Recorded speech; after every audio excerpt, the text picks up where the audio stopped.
हरियाणा में प्रदूषण से आज भी राहत नहीं। कई इलाकों में AQI का स्तर 300 के पार।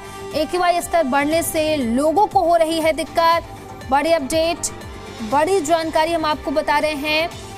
हरियाणा में प्रदूषण से आज भी राहत नहीं है। कई इलाकों में AQI का स्तर 300 के पार है, जिसकी वजह से लोगों की परेशानियां बढ़ती जा रही है। लोगों को स्वास्थ्य संबंधी परेशानियां हो रही है, गले में खराश, आंखों में जलन, और इसी के साथ साथ प्रशासन की तरफ से लोगों से अपील की जा रही है कि अगर ज़रूरत हो तो वो घर से बाहर निकलें, और अगर वो घर से बाहर निकल रहे हैं तो मास्क का इस्तेमाल ज़रूर करें। हालांकि सरकार और प्रशासन की तरफ से लगातार कोशिश ये की जा रही है कि प्रदूषण पर नियंत्रण कर लिया जाए, लेकिन AQI का स्तर जो है वो लगातार बढ़ता जा रहा है। और इसी के साथ साथ अब ठंड ने भी दस्तक दे दी, जिसकी वजह से लोगों की और परेशानियाँ बढ़ गई है। तापमान में गिरावट है और इसी के साथ साथ विजिबिलिटी भी बहुत कम है, तो यानी कि अब हरियाणा वासी दोहरी मार झेल रहे हैं, प्रदूषण तो वहीं ठंड। तो बड़ी अपडेट, बड़ी जानकारी हम आपको बता रहे हैं। हरियाणा में आज प्रदूषण से भी राहत नहीं है। कई इलाके ऐसे हैं जहां पर AQI का स्तर जो है वो 300 के पार है, जिसकी वजह से लोगों को स्वास्थ्य संबंधी परेशानियां हो रही है। और चलिए अब आपको हम बता देते हैं कि कहां पर कितना AQI दर्ज किया गया है। बहादुरगढ़ की बात करें तो 278, बल्लभगढ़ की अगर बात करें तो 309, भिवानी की बात करें तो 276, चरखी दादरी की बात करें तो 245, वहीं अगर फरीदाबाद की बात करें तो 231। यानी कि कई ऐसे इलाके जहां पर AQI 200 के पार है, और लगातार हम आपको स्क्रीन पर भी दिखा रहे हैं कि कहां पर कितना AQI दर्ज किया गया है। बहादुरगढ़ की बात करें तो 278 है, बल्लभगढ़ की बात करें तो 309 है, भिवानी की बात करें तो 276 है, चरखी दादरी की यहाँ पर अगर हम बात करें तो 245 है, और फरीदाबाद की अगर हम बात करें तो 231 है। वहीं गुरुग्राम की अगर बात करें तो यहाँ पर AQI का स्तर 301 है। फतेहाबाद की बात करें तो 218 है, जींद की बात करें तो 211 है, हिसार की बात करें तो 131 है, वहीं करनाल की बात करें तो 195 है। यानी कि कई ऐसे इलाके जहां पर AQI 300 के पार है। और वहीं अगर कैथल की बात करें तो 113 है, कुरुक्षेत्र की बात करें तो 184 है, मानेसर की बात करें तो 236 है, पलवल की अगर बात करें तो 105 है, पानीपत की बात करें तो 244 है। यानी कि कई ऐसे इलाके हैं जहां पर AQI 200 के पार है, कुछ ऐसे इलाके जहां पर AQI 300 के पार है, और लगातार हम आपको स्क्रीन पर दिखा भी रहे हैं कि कहां पर कितना AQI दर्ज किया जा रहा है। और इसी पर ज्यादा जानकारी के साथ सहयोगी विपिन हमारे साथ कैथल से कनेक्ट करें, उन्हीं का रुख कर लेते हैं। विपिन, कैथल में क्या कुछ हालात AQI के स्तर को लेकर के, और इसी के साथ साथ मौसम विभाग की तरफ से क्या कुछ कहा जा रहा है ठंड को लेकर के, क्योंकि विजिबिलिटी कम है और इसी के साथ साथ प्रदूषण का स्तर भी बढ़ता जा रहा है। जी, मैं आपको बता दूं कि कल शाम तक 139 AQI हो गया था, लेकिन अब फिर सुबह 209 पर पहुंच गया है। इसका मुख्य कारण है कूड़ा करकट को जलाना। जितना भी पॉलिथीन वेस्ट होता है, जो शाम तक वेस्ट होता है, सुबेरे पूरे शहर में सफाई कर्मचारियों को इकट्ठा किया जाता है, या शहर के चारों तरफ जहां भी इकट्ठा किया जाता है उसे सुबह सुबह जलाया जाता है, जिसकी वजह से इस समय 210 तक पहुंच गया है AQI। ये अच्छा AQI नहीं है, क्योंकि आंखों में जलन और गले में खराश की दिक्कतें बहुत आ रही हैं। अस्पतालों की बात करें, अस्पतालों में भी गले की खराश के, आंखों के जलन के मरीज पहुंच रहे हैं, लेकिन प्रशासन खास तौर पे इस पर नहीं ध्यान दे रहा है, बहुत ज्यादा नहीं ध्यान दे रहा, क्योंकि ये प्रक्रिया सुबह 6 बजे से लेकर 8 बजे तक ये लगभग पूरी हो जाती है। उसके बाद जब प्रशासन जाता है तब तक ये पॉलिथीन जल चुका होता है। जी विपिन, लगातार प्रशासन की तरफ से, सरकार की तरफ से कहा जा रहा है कि उनकी तरफ से तो कदम उठाया जा रहा है, लेकिन धरातल पर जब हम देखें तो उसका असर आखिर क्यों नहीं दिख रहा है? जी, प्रशासन ने एक आदेश जारी कर सकता, लेकिन धरातल पे जिन कर्मचारियों ने काम करना है, जिन्होंने कूड़ा उठान करना है, या जिन्होंने शहर में सफाई की व्यवस्था को देखना है, अगर वो जिम्मेदारी ठीक से नहीं लेंगे तो प्रशासन भी क्या करेगा। जितने भी दफ्तर हैं, कार्यालय हैं, वो सब 9 बजे के बाद खुलते हैं, उससे पहले सब कुछ हो चुका होता है। प्रशासन कदम उठा रहा है, चेतावनियां जारी कर रहा है, यहाँ तक कि कुछ फैक्ट्रियों में चालान भी काटे गए हैं जो धुआं छोड़ रही थी, लेकिन वो एक स्तर तक ही हो पाता है। मास्क स्केल पे इसकी जरूरत है। रही बात धुंध की और मौसम की, ठंड जो बढ़ रही है, इससे लोगों को काफी परेशानी हो रही है। रात को विजुअलिटी कम होती है, जो ट्रैफिक पुलिस है वो भी अलर्ट पे है। यहाँ तक कि जगह जगह जहाँ पर जो एरिया नहीं दिखाई देते वहां पर रिफ्लेक्टर लगाए जा रहे हैं। जो सड़कों पर जानवर घूमते हैं उनके सींगों के ऊपर टेपें लगाई जा रही हैं।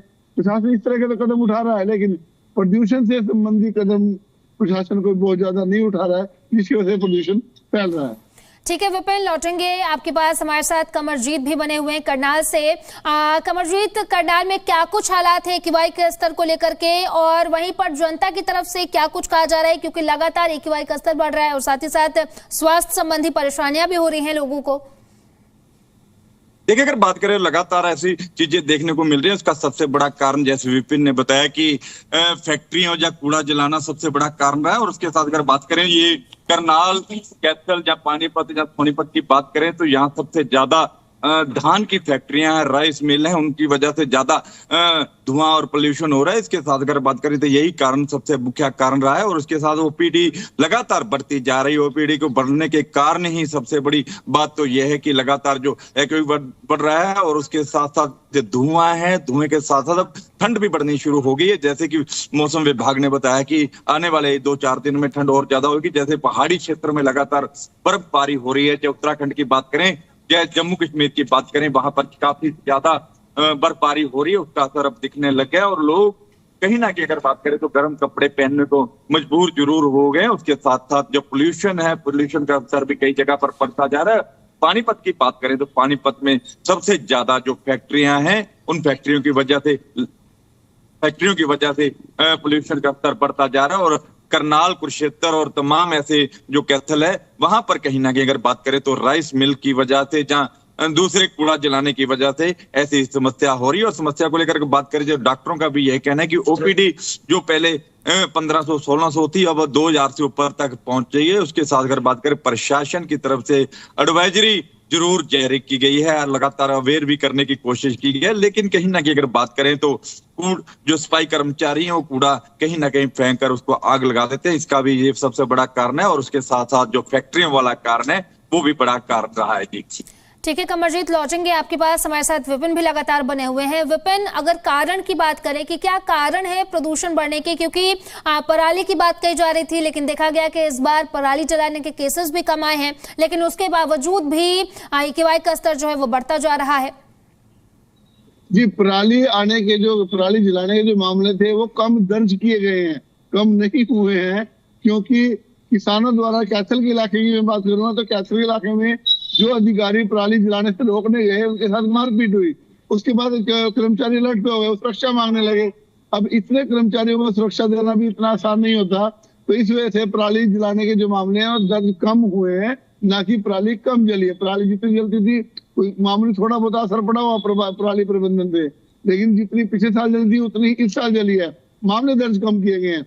सबसे जो मुख्य कारण है मैं आपको बताऊं, जब शहर में आप सुबह सुबह निकलेंगे, जो दुकानदार शाम को जितना भी उनका पॉलिथीन वेस्ट होता है पूरे बाजारों के अंदर वो अपनी दुकान के बाहर फेंक कर जाते हैं कि इनको कोई सफाई कर्मचारी उठाकर ले जाएंगे। वो जो कूड़ा कचरा है, वो पॉलिथीन है, वो सारा का सारा सुबह के सुबह जला दिया जाता है। एक प्रदूषण का ये भी कारण है। दूसरा कारण ये है कि जितना भी प्रदूषण होता है इन दिनों में हवाएं नहीं चलती हैं बहुत तेज। हवाएं कम चलने की वजह से जितना प्रदूषण ऊपर जाता है, नमी और ओस और धुंध की वजह से वापस जमीन पर आ जाता है, जिसकी वजह से लोगों को AQI जो बढ़ जाता है, परेशानी का सामना करना पड़ता है। इसके लिए सिर्फ बचाव ही जरूरी है। इसके लिए प्रिकॉशन तो किए जा सकते हैं और कोई इसका हल नहीं है कि हम कूड़ा ना जलाएं, पॉलिथीन को ना वेस्ट करें, ना जलाएं, या पॉलिथीन अगर हमने दुकानों में इस्तेमाल भी करना है तो प्रॉपर कूड़े में डाल के आए ताकि उसको जलाया ना जाए। अगर इस तरह से पॉलिथीन या वेस्ट जलेगा तो फिर प्रदूषण ऐसे ही बढ़ेगा। इन दिनों में जबकि पराली के मामले नहीं है इस समय, क्योंकि गेहूं की बिजाई हो चुकी है, लेकिन उसके बाद भी पोल्यूशन जो बढ़ रहा है उसका मुख्य कारण है कूड़ा जलान, या फिर फैक्ट्रियों का धुआं, या आउटसाइडर में जो फैक्ट्रियां अवैध रूप से पूरे प्रदूषण के यंत्रों का धुआं छोड़ती हैं। व्हाइट धुआं आना चाहिए, जिनका ब्लैक धुआं है वो पूरा का पूरा प्रदूषण फैला रही है, जिनकी वजह से प्रदूषण फैल रहा है। ठीक है, लौटेंगे आपके पास। हमारे साथ कमरजीत भी बने हुए। कमरजीत, फिलहाल प्रशासन की तरफ से क्या कुछ कदम उठाए गए हैं, क्योंकि देखा जा रहा है कि जिस तरीके से दिवाली के बाद ये प्रदूषण का स्तर बढ़ा, AQI स्तर बढ़ा, वो अब तक कम नहीं है।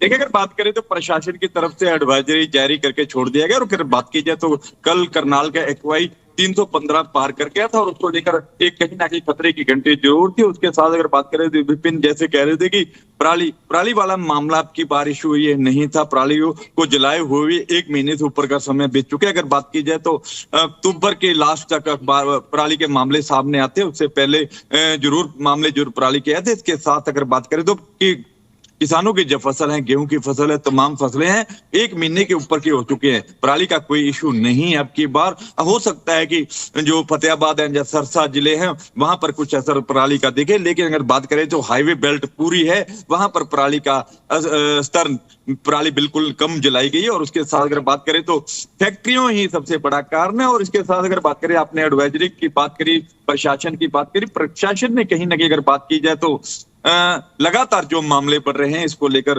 अधिकारियों को अवेयर जरूर किया। और उसके साथ साथ मैं आपको बताना चाहूंगा कि सबसे बड़ा सवाल आज आम लोगों के लिए ये रहेगा कि हॉस्पिटलों की भी आज स्ट्राइक है, डॉक्टरों ने स्ट्राइक कर दी है, उसको लेकर भी कहीं ना कहीं लोगों की मुश्किलें जरूर बढ़ेंगी। जी ठीक है कमरजीत, बहुत बहुत शुक्रिया आप दोनों का तमाम जानकारी के लिए।